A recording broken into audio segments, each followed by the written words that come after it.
The hospital's general counsel called me on a Tuesday morning. Her name is Margaret Holloway.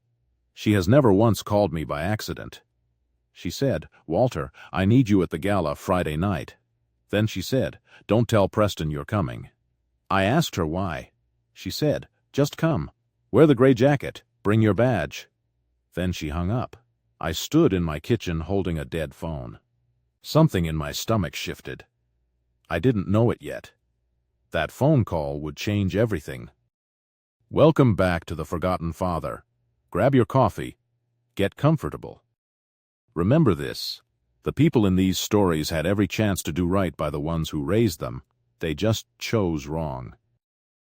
Drop a comment. Be sure to subscribe. You're going to want to stay till the end. My name is Walter Doyle. I'm 66 years old. I live in Asheville, North Carolina. Been here my whole life. Never wanted to be anywhere else. I drive a 2009 Ford Ranger. The tailgate's been dented since 2014. I wear a Navy work jacket. My name is stitched crooked on the chest.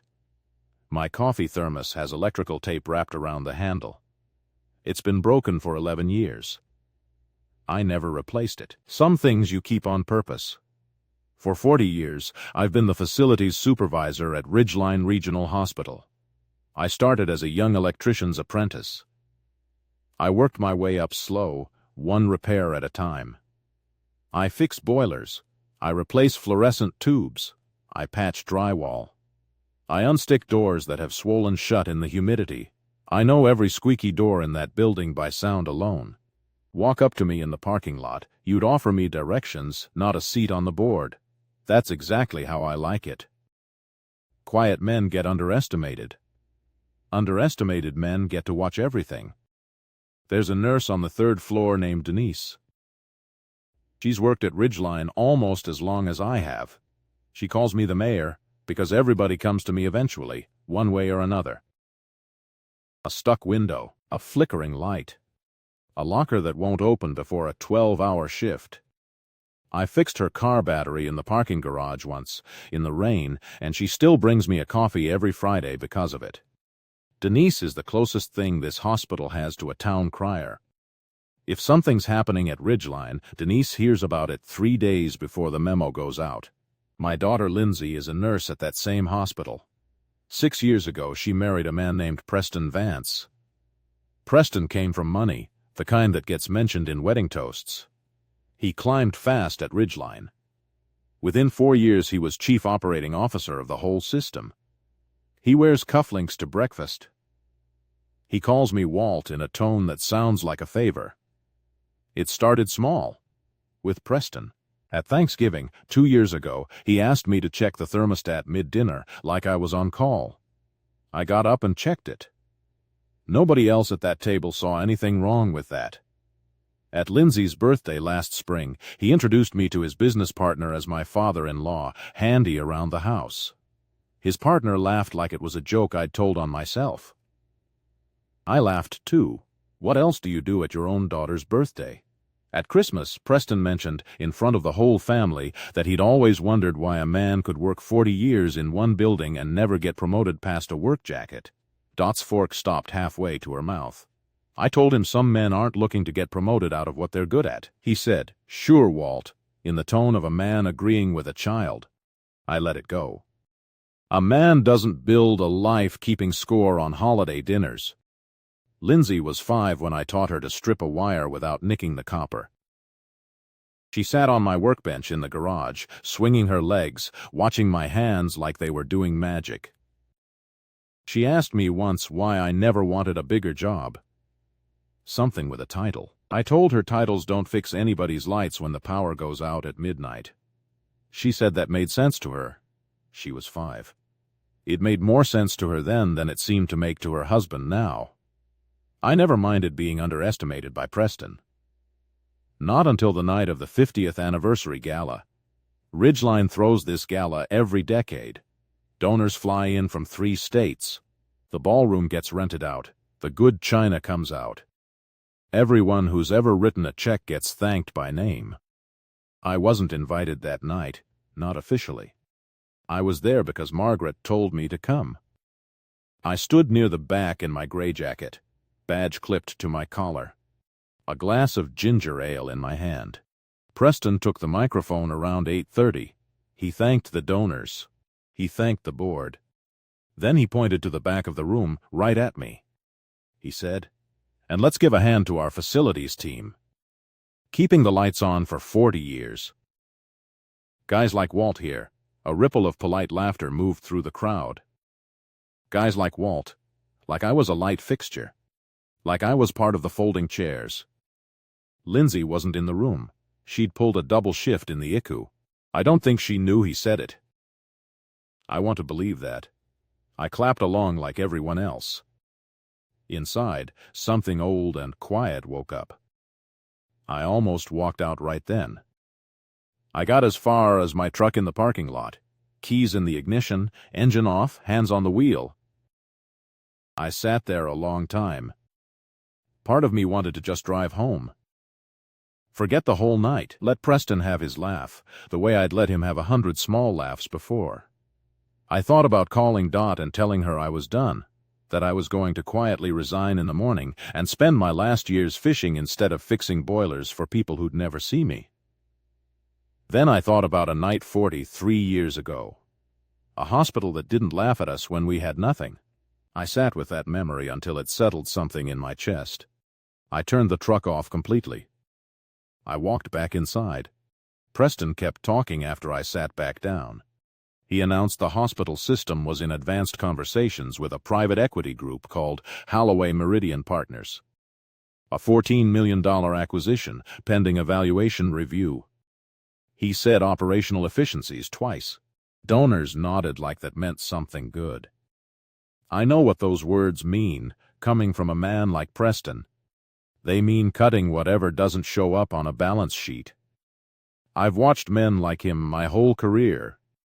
They talk about efficiency the way a fox talks about henhouse security. Confident, reasonable sounding. Never once mentioning the hens. I found Margaret near the coat check after the speeches ended. She didn't smile at me. She said, "Walter, walk with me." We went to her office on the 4th floor. She locked the door behind us. She pulled a thick folder from her desk drawer. She set it in front of me like it was something dangerous. She said, "Preston's efficiency plan closes the Doyle Children's Fund wing. All of it, starting in 90 days. I sat very still. Margaret didn't rush me. She let the silence sit there as long as it needed to. That's one of the things I've always respected about her. She knows when a man needs a minute before he can talk. The Doyle Children's Fund is the free pediatric wing on the 3rd floor. It treats children whose families can't pay. No questions, no bills, no collections calls. It's been running for 31 years. Most people at Ridgeline think some old family estate funded it and that the money dried up decades ago. Most people don't know the family is mine. I need to back up. 43 years ago, my wife Dot went into early labor with our second daughter. It was a Tuesday night in February. We had no insurance. I was 23 years old. I had $300 in a checking account and a truck that barely started in the cold. Dot was in pain in the passenger seat, gripping the door handle, telling me to run the red lights. I did. At the hospital, the intake nurse asked for insurance paperwork I didn't have. She said, not unkindly, that she'd need to speak to billing before admitting us. I remember standing in that hallway feeling smaller than I've ever felt in my life. That's when a young doctor named Elena Ruiz walked past, saw Dot's face, and didn't wait for billing to sort anything out. She said, "She's in active labor. She's going in now." She walked Dot back herself. She told the nurse she'd deal with the paperwork personally. Our daughter was born 4 hours later, healthy, loud, furious at the whole world already. Dot lived. Both of them lived. I never forgot that a stranger's mercy is the only reason I have a family at all. I spent the next 3 decades as an electrician, then a facilities man. I lived plain. I saved quiet. Every year I put money into a trust, a little at a time, the way you'd fill a jar with coins nobody's watching. I never told anyone, except Margaret's predecessor and one banker in Charlotte. 31 years ago, that trust had enough to build a wing. I asked the hospital to name it after the Doyle family. Vague enough that nobody connected the maintenance man in the boiler room to the man who signed the founding papers. I liked it that way. Mercy shouldn't need applause. Margaret's predecessor wrote one thing into the trust, at my insistence. As founding trustee, I keep a permanent seat on the hospital's governing board. I hold veto power over any closure or repurposing of the fund. Nobody reads founding trust documents from 3 decades ago. Preston certainly hadn't. Margaret looked at me across her desk. She said, "Walter, does he know?" I said no. She said, "Are you going to tell him?" I said, "Not yet." If you've made it this far, do us one quick favor. Subscribe. A lot of people watch without ever doing it. It costs you nothing. It means everything to us. Thank you. Genuinely, I went home that night. I told Dot everything. She's 70 now, still sharp enough to argue a parking ticket down to nothing. She listened without interrupting, which for Dot is its own kind of alarm bell. When I finished, she said, "So Preston wants to sell off children's medicine for a bonus." I said that's the shape of it. She said, "And he called you a light fixture in front of 200 people." I said he did. She said, "Well, I hope he enjoys the surprise." Then she went back to her crossword, like we'd just discussed the weather. I didn't sleep much that week. I called my old friend Kurt, a retired electrician. Kurt and I worked side by side for 20 years. Half the hospital's nurses still call him the mayor of the boiler room, a title he insists should have gone to me instead. Kurt answered on the second ring, already halfway through a joke about his knees. I told him what I'd found. He went quiet, which for Kurt is rare. Then he asked one question. "You want to stop it quiet or stop it loud?" I told him I wanted it stopped for good, and I wanted Preston to understand exactly why, in a room he couldn't spin his way out of. Kurt said, "Then you're going to need somebody who knows how boards actually move. Call Sam Okafor. He owes me a favor from '09. Over the next 6 weeks, I did what I've always done. I stayed quiet. I got organized. Margaret pulled the original trust documents. Notarized copies, the whole paper trail, going back 3 decades. I met Sam Okafor downtown, in a small office above a bakery on Haywood Street. He was younger than I expected, maybe 50, with reading glasses pushed up on his head. He spread the trust documents across his desk. He read the veto clause twice, out loud. Slower the second time. He looked up at me and said, "Mr. Doyle, do you understand what you're holding here?" I said I thought so. He said, "You're holding the only thing in this hospital system that Preston Vance's lawyers can't out-argue." He said the clause was airtight, drafted clean. No ambiguity a corporate attorney could exploit. I asked him what I should do with it. He said, "Nothing. Yet. Let him build the whole case for closing that wing. Let him put it in writing. In a boardroom, on the record. Then you use it once, and you use it right." I asked Margaret to schedule the closure vote in front of the full board. No shortcuts, no private sign-off. Preston, thinking it was a formality, agreed right away. I kept working my regular shifts through all of it. I fixed a leaking pipe on the second floor. I replaced a flickering light outside the cafeteria. Denise brought me my Friday coffee and asked why I looked like a man carrying something heavy. I told her it was nothing, and she gave me a look that said she didn't believe me for a second. But she let it go, because that's what Denise does. Preston walked past me twice that month. He said morning, Walt both times, same tone as always. Like I was furniture that happened to speak. Lindsay called me on a Sunday. She said Preston had been stressed, working late, talking about a big opportunity that would set them up for good. I asked if she knew what the opportunity was. She said something about a hospital sale, nothing specific. I asked if she was doing all right. She said she was tired, but happy. I didn't tell her what I knew. Some things a father protects for as long as he can. 2 weeks before the vote, the Holloway Meridian team toured the building. 4 of them in matching Navy suits, clipboards in hand, walking the halls like they already owned them. Preston led the tour personally. He walked them straight past the 3rd floor. No stopping. Past the mural of hand-painted sunflowers the kids had made. Past the little waiting room with the fish tank. One of the suits asked what that wing was. Preston said, underutilized space being reassessed. I was on a ladder nearby, replacing a ceiling tile. None of them looked up at me twice. I finished the tile. I went back to my truck. I sat there a minute, just breathing. The board meeting landed on a Thursday afternoon, same ballroom as the gala, 6 weeks earlier. 12 board members. Margaret as counsel.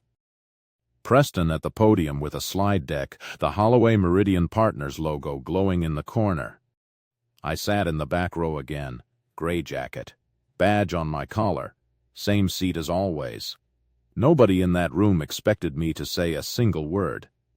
Preston walked through his plan. Closing the Doyle Fund wing would save the hospital $2.1 million a year in uncompensated care. That would clear the books ahead of the Holloway Meridian valuation. He said it would let the sale close at the full $14 million instead of a reduced offer. He said the numbers simply make more sense this way. Like arithmetic could excuse what it actually meant. A board member near the window, an older woman named Constance Felt, asked what happens to the families currently being treated. Preston said they'd be transitioned to community resources. Constance asked which resources. Specifically, Preston said his team was still finalizing that mapping. Everyone in that room knew what that phrase meant. Nobody said it out loud. Margaret stood up. She said, "Before this vote proceeds, there's a matter of standing I need to raise." She looked at me. She said, "The Doyle Children's Fund was established under a binding trust. It has a permanent founding trustee veto clause. That trustee is in this room." Preston laughed, actually laughed, before he understood what she meant. He said, "Margaret, the Doyle family estate's been dormant for decades. There's no active trustee." Margaret slid the notarized documents across the table. She said, "The founding trustee is Walter Doyle." The room went quiet in a way I've only heard once before. The night Dot went into labor 43 years ago. Preston turned around in his chair. He looked at me the way you look at a fire alarm going off inside your own living room. I stood up. I walked to the front of the room, past the slide deck with its clean bar charts, past the Holloway Meridian logo glowing on the screen. I said, "My name is Walter Doyle. I've worked in this building for 40 years. I rewired this exact ballroom 11 years ago." I let that sit a second. Then I said, 43 years ago, a doctor here saved my wife and my daughter for free. A hospital administrator back then decided a family's life mattered more than a balance sheet. I built that wing so nobody would ever have to depend on luck, the way I did. Preston's face had gone the color of the folder in Margaret's hands. He said, "Walt, I didn't know." I said, "No, you didn't." I said, "You called me guys like Walt in front of 200 donors. You never once wondered who I actually was." I said, "That's not an accident. That's a habit. You don't ask questions about people you've already decided don't matter." I turned to the board. I said, "As founding trustee, I am formally exercising my veto over the closure of the Doyle Children's Fund." I said, "That wing stays open, fully funded, exactly as it has for 31 years. Then I looked at the Holloway Meridian logo on the screen. I said, "If this sale needs $2.1 million taken out of sick children's care to make the math work, then this hospital doesn't need this sale." I said, "Find $14 million somewhere that isn't a third grader's chemotherapy." Constance asked Preston directly whether his personal bonus was tied to the valuation number. Preston said the structure was standard industry practice. He didn't say no. Another board member asked when he'd learned about my role in the trust. Preston said he hadn't known until that moment. Constance asked whether he'd read the trust documents before proposing the closure at all. Preston didn't answer that one. His silence answered every question better than any word could have. Nobody clapped. Nobody laughed. Margaret closed her folder. The quiet click sounded louder than applause. The board voted 11-1 against the closure. Preston was the one. Denise wasn't allowed in the boardroom. She was waiting in the hallway with 2 other nurses when the doors opened. Word travels fast at Ridgeline. She told me later that Constance Felt walked out first. Constance stopped in front of the 3 of them. She said only the wing stays open. Ask Walter Doyle about it sometime. Denise said she had to sit down in the hallway chair for a minute. She said she'd known me 12 years and never once suspected. I told her that was rather the point of the whole arrangement. The morning after the vote, I got to work at 6 like always. I made coffee in the break room, same chipped mug, same instant grounds. A young resident I'd never spoken to before stopped in the doorway. He said, "Are you Mr. Doyle, the trustee?" I said I was. He said his little cousin had been treated in that wing 4 years back for a kidney condition no bills ever sent. He said he just wanted to shake my hand. I shook it. Then I went and fixed a jammed door on the 2nd floor, because that door had been sticking for a week and it wasn't going to fix itself just because a board vote happened. Within a month, the board opened a review into how the Holloway Meridian deal had been structured. They wanted to know if Preston's bonus depended on the wing closing. It did. Preston resigned as chief operating officer before the review concluded. Nobody forced him out in public. I made sure of that. I didn't want a spectacle. I wanted the wing safe and the truth on record. I got both. Lindsay called me that same week. She was furious, but not at me. She said, "Dad, why didn't you tell me any of this? Not the trust? Not the wing? Not what he was planning?" I told her the truth. I said I didn't know how to tell my own daughter that her husband would close a children's wing for a bonus. I said I didn't know how she'd take hearing it from me instead of seeing it herself. She was quiet a long moment. Then she said, "You should have trusted me sooner." She was right. I told her so. Preston tried calling me twice. In the weeks after, I let both calls go to voicemail. The first message was an apology, stiff and rehearsed, the kind a man writes down before he says it. The second was shorter. He just said, "I hope Lindsay's okay." I didn't call him back either time. Some apologies are for the person giving them, not the person receiving them. I let him have that one on his own. Preston and Lindsay separated 4 months later. I didn't push for that. I never said a word against him to her, not once, even when I had every right to. Some things a father has to let his daughter arrive at on her own. She arrived at it faster than I expected, once the numbers went public. The families in that wing started thanking her by name in the hallways, not knowing she'd been married to the man who almost took it from them. Denise still brings me coffee every Friday. She told me, weeks later, that half the nursing staff had known something was wrong for months. They just didn't know it was this. She said, "Should have known you were the quiet one holding it all up, Mayor." I told her the boilers don't run themselves either.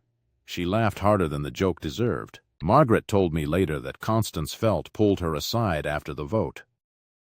Constance said she'd sat on that board 8 years. She said she'd never once seen a closure proposal actually stopped. Not delayed. Not softened. Stopped cold. She asked Margaret how long she'd known who I was. Margaret said, "Longer than I was allowed to say." Constance laughed at that, the first laugh anyone had managed all afternoon. She said she was going to start looking a lot closer at every man in a work jacket she passed in that building from now on. Margaret told her that was probably a good policy in general. The Doyle Children's Fund is still running.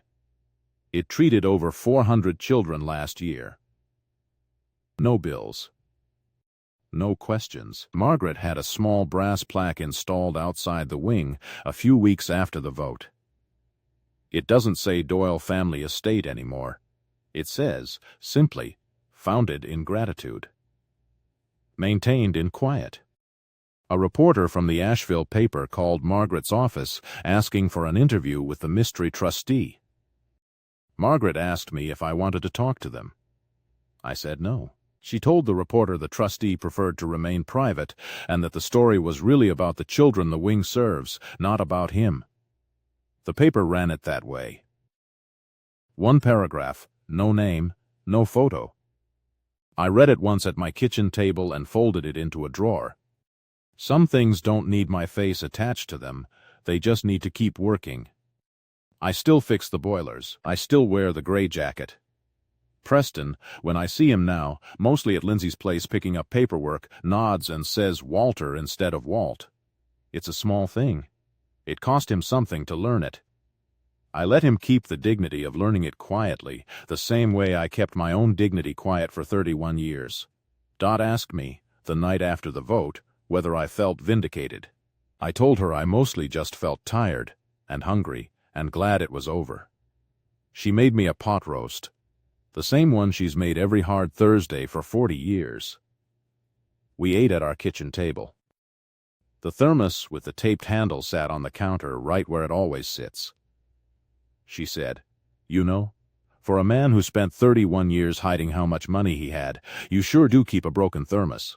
I told her some things you keep on purpose. She said that was the most Walter Doyle sentence I'd ever spoken. Then she went back to her crossword. Kurt still calls every Sunday, still complaining about his knees. Margaret still runs board meetings with the same quiet precision she always has. The wing on the 3rd floor still has its lights on every night, the ones I wired myself, 11 years before anyone in that ballroom found out who I really was. Lindsay works the 3rd floor sometimes now, by choice, rotating in when they're short-staffed. She told me last month a little girl asked her why the plaque outside said founded in gratitude. Lindsay said she told her because someone once got help when he had nothing and he never forgot it. The girl asked if she knew who that someone was.